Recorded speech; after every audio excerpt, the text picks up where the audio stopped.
ఒకసారి వారికి ఇష్టమైనటువంటి నినాదం అందరూ కూడా చేతులు పైకి లేవట్టి జై శ్రీరామ్, జై శ్రీరామ్, భారత్ మాతాకి తీసుకొని పార్టీలోకి వచ్చి క్రియాశీలకంగా ఈ రోజు కూడా పనిచేస్తున్నటువంటి సికింద్రాబాద్ నాయకులు రవి ప్రసాద్ గౌడ్ గారికి, అదేవిధంగా మా నాన్నగారితో పనిచేసినటువంటి మల్లేష్ గారికి, దత్తు గారికి, డాక్టర్ పాండురంగయ్య గారికి, అదేవిధంగా ధనంజయ గారికి, మరి మా డివిజన్ అధ్యక్షులు నాగరాచారి గారికి, డిస్ట్రిక్ట్ కౌన్సిల్ సభ్యులు జగనన్న గారికి, మరి నాతోటి యువ మోర్చా నాయకులు యశ్వంత్ గారికి, ప్రవీణ్ గారికి, ఇక్కడ విచ్చేసినటువంటి నా తండ్రి గారు నాకు బహుమతిగా ఇచ్చినటువంటి నా భారతీయ జనతా పార్టీ కుటుంబ సభ్యులకు, నా తండ్రి గారు చనిపోయి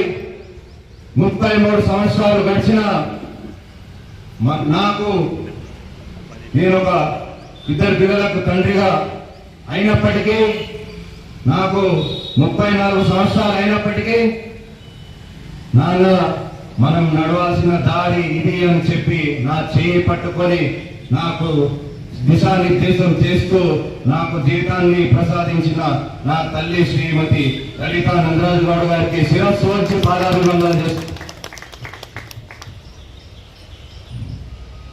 33 ఏళ్ల క్రితం మా తండ్రి గారు అతి కిరాతకంగా ఇక్కడ ముష్కరుల చేతుల తమ ప్రాణాలను కోల్పోవడం జరిగింది.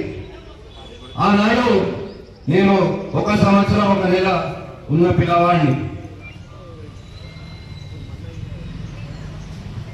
నందరాజు గౌడ్ గారు ఒక అగ్ర కుటుంబంలోనూ ఒక ధనవంతుల కుటుంబంలోనూ పుట్టలేవు. వారు కూడా అతి చిన్న వయసులో వారి తండ్రిని కోల్పోవడం జరిగింది. బ్రాండీ షాపుల్లో కార్మికుడుగా, రిపబ్లిక్ ఫోర్స్ అనే కంపెనీలో ఒక కార్మికుడుగా పనిచేస్తూ జనతా పార్టీ డాక్టర్ రామ్ ప్రసాద్ ముఖర్జీ గారి, పండిత్ దీన్ దయాళ్ గారి నాయకత్వాన్ని, వారి సిద్ధాంతాలని గౌరవించి తన సిద్ధాంతాలుగా మలుచుకొని జనతా పార్టీ దిక్కులు వారు ఆకర్షితులయ్యారు. 1980లో భారతీయ జనతా పార్టీ ఏర్పడ్డ తర్వాత క్రియాశీలక కార్యకర్తగా నేను ఈ పార్టీ కోసం ఈ అంబర్పేట్ ప్రాంతంలో నా వంతు నేను కృషి చేయాలని చెప్పి వారు ఆ రోజు భావించి మరి ముందుకు సాగారు. ఆటో డ్రైవర్గా రాత్రి పూట పనిచేస్తూ పొద్దున పార్టీ కార్యక్రమాలతో పాటు ఇక్కడ స్థానికంగా ఉన్నటువంటి ప్రజల యొక్క సమస్యలను ముందుండి పోరాడిన వ్యక్తి శ్రీ నందరాజు గౌడ్ గారు. మరి ఒక కార్మికుడిగా పనిచేసిన, ఆటో డ్రైవర్గా పనిచేసిన, కార్పొరేటర్గా గెలిచిన, నగర అధ్యక్షులుగా, యువమోర్చా అధ్యక్షులుగా వారు పార్టీ పద్ధతిని స్వీకరించిన, ఏనాడు కూడా బడుగు బలహీన వర్గాలను వారు దూరం చేసుకోలేము.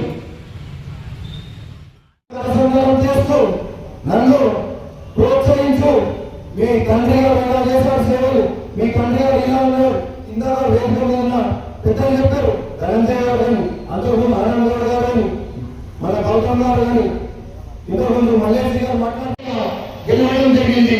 34 సంవత్సరం సరిగ్గా మా వయసులో ఉన్నప్పుడే వారు ఇక్కడ హతమార్చడం జరిగింది, వారు ప్రాణాలు కోల్పోవడం జరిగింది. మన సిద్ధాంతాలని, మన ఆశయాలని కొద్ది చేసి మాట్లాడాల్సిన అవసరం లేదు, వాళ్ళందరూ ఆలోచించాల్సిన అవసరం లేదు అని చెప్పి సందర్భంగా తెలియజేస్తున్నాం. మన పార్టీ గురించి, మన సనాతన ధర్మం గురించి త్యాగాలు చేసినటువంటి మన పార్టీలో ఎన్నో ప్రలోభాలు, బయట ప్రభుత్వాలు ఎన్నో ప్రలోభాలు చేస్తున్నా. ప్రభుత్వంలో అమ్మవారి ఆలయం మీద దాడి చేస్తే ఈ ప్రభుత్వం ఇక్కడ పోయింది. ఏం చేస్తుంది ఈ ప్రభుత్వం? యంత్రాంగం మంగళగిరిలో మొన్నటిలో స్థాపించినటువంటి నా వీరస్వాతి స్టాచ్యూను అర్థంతరంగా అర్ధరాత్రి మరి పెద్ద ఎత్తున పోలీసు నిండా ఉండాలని చెప్పి మరి కొట్లాడి ఆనాడు వారికి ఇల్లు, పక్కా ఇల్లు కట్టించింది వాస్తవం కాదా నేను అడుగుతున్నా.